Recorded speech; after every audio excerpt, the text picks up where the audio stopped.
Hola, hola everyone, it's Jasmine. Welcome back to my channel. Okay, so this video is going to be an update on Max, and basically the update is the tube is out. And it's not permanent as of yet. I mean, but it's just a kind of a little trial run, but the tube is out as of right now. And I'm so excited, so happy. The tube has actually been out for about a month now. I didn't want to post anything or say anything quite yet, just because I was afraid that if I said, oh yeah, you know, it's out, and then come to find out we have to put the tube back in or something else had to happen, I didn't want to put it out there quite yet. But yeah, so about, I want to say with his last swallow study, which is probably, and sorry for me trying to clear my throat, I am still a little sick. But yeah, so like I was saying, about, I want to say either the end of February, I want to say beginning of March, we did a swallow study. Max passed it with thickened liquids, which means that he can take formula by mouth that has to be thickened, so we would thicken it with cereal. It was a little tough in the beginning because he didn't like the formula, and I know at 6 months is when their taste buds really start to kick in, and the formula that he was on, which was Neocate, and I've seen on some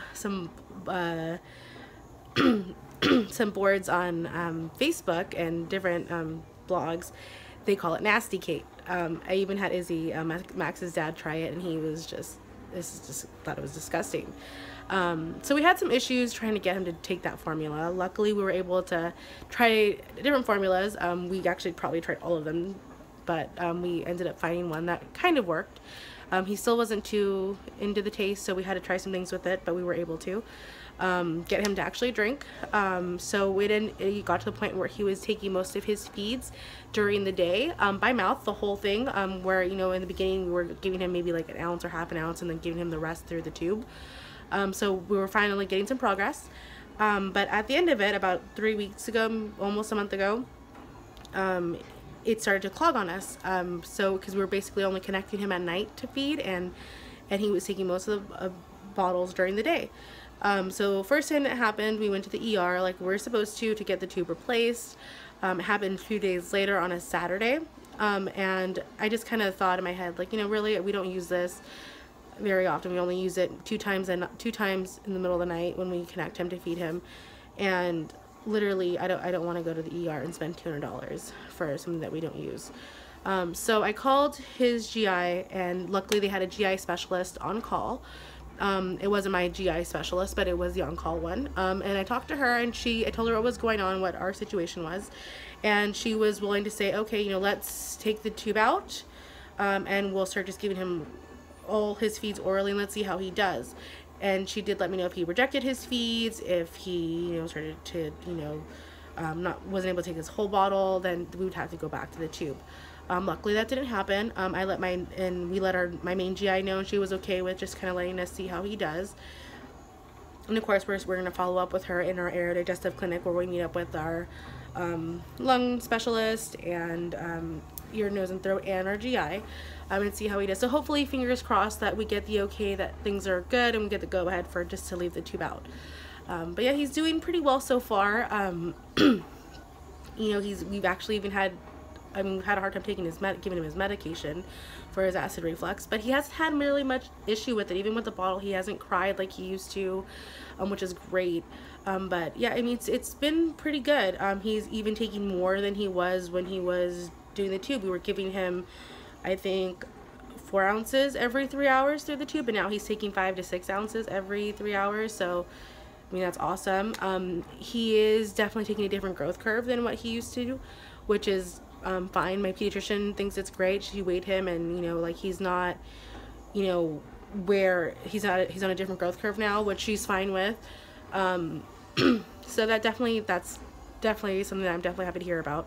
I'm just happy all around. I mean, literally, this has been such a crazy journey, especially being a first-time mom. I mean, literally, I know I try to play it off and just go with the flow, but there's times where I'm just like, oh my god, this is crazy. I don't even know how I went through it. Like, even now that it's almost 8 months, and I'm just kind of like, it just seems so long ago, but I just remember I don't even know how I did it.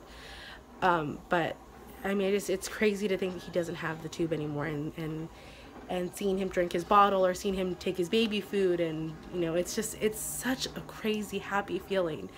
And I know moms and dads too who have issues with feeding or have feeding issues. It's one of the hardest things, and because that's something that's so natural, and you know, when your kid can't eat or they have issues, it's tough. So being able to finally kind of go and jump that hurdle, it's such an amazing feeling. It's so crazy. And I mean, yes, we still have, you know, little hurdles to jump over. I mean, I know we have, and I know there's some moms that will probably, those mom shamers will probably try to say something about this, but, so like I was saying with his issue with his formula, we couldn't find something that would get him to want to have more interest in the bottle. And basically, I mean, when we did his swallow study, whatever was in that barium, which is that thickened white stuff that you can see with the x-ray, he went to town on it. He was like all about it and got mad when we took it away from him. So I started to think, okay, let's find something that you know, that we can get the okay from the doctors, that we can get him to have interest in his formula. So we decided to go with our Gentlease formula from Enfamil, and because that was working well for us. And then I tried different things. I tried vanilla extract, non-alcoholic, of course. He didn't like it. I tried putting baby food, a little, just not a lot, but just a little bit, just to add flavoring to it. It didn't work. Keep in mind, he does have to have his formula thickened. So we do thicken it with rice cereal. I even tried flavored rice cereal. That didn't work either. So I did read on some message boards and some Facebook group pages that I was a part of, about how some parents have actually flavored the formula with Nesquik. And that's kind of more of like the, you know, last resort kind of thing. But so I brought it up to my pediatrician and to my GI specialist. I did get okay from both of them. So keep in mind, I don't do things just to do them. Especially with stuff like this, I definitely go and see my specialist and my pediatrician and make sure that I get the okay. But yeah, and I'm not saying to go do this to your kids, guys. Definitely make sure that you guys check with your pediatricians. If you have specialists, check with them too. This is just what worked for Max.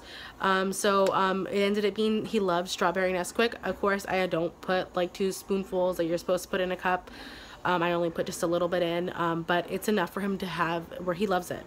And honestly, you guys, it's seeing him being able to drink by mouth is the most amazing. If that's what works for him, and his doctors say it's okay, then I'm okay with it. I mean, there's definitely times where I've gone to the store or I've been places and they see me making his formula and they see that it's pink, and I get like these looks, and I kind of feel weird, like, am I doing like almost like they're judging me, and it kind of makes you feel bad, you know? I mean, you're and you shouldn't. I mean, literally, this is the only way that your son is able to get nutrients, and that's what's important, and your doctors are okay with it, and they don't, and the thing that what bothers me the most is they don't know what's going on with you. They don't know what's going on with your kid, but they're definitely so quick to jump on it and say, you know, you're not parenting right, or you should be doing this, or, you know, maybe if you would just wait until he's hungry, he'll eat. Like, it's so crazy.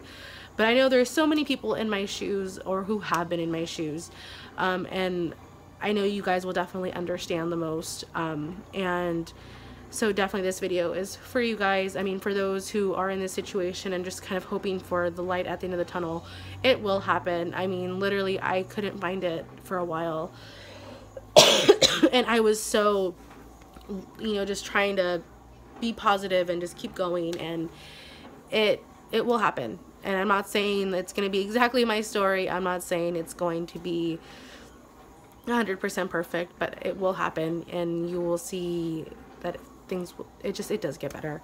And I remember people telling me that, and I'm just like, I don't want to hear that, because you don't know the feeling, but it does. And I'm so happy right now. I mean, literally, it's the best feeling, and I definitely hope for parents who are in my shoes that you guys get that feeling as well. And yeah, so that's the update of Max for now. I'll keep you guys posted as to what happens after his aerodigestive clinic appointment. But yeah, so we're happy. I definitely wanted to share with you guys. So please leave comments below, subscribe, and if you have any concerns, just mom shamers, just take it easy, okay? But yeah, hope you guys enjoy the rest of your weekend. Bye.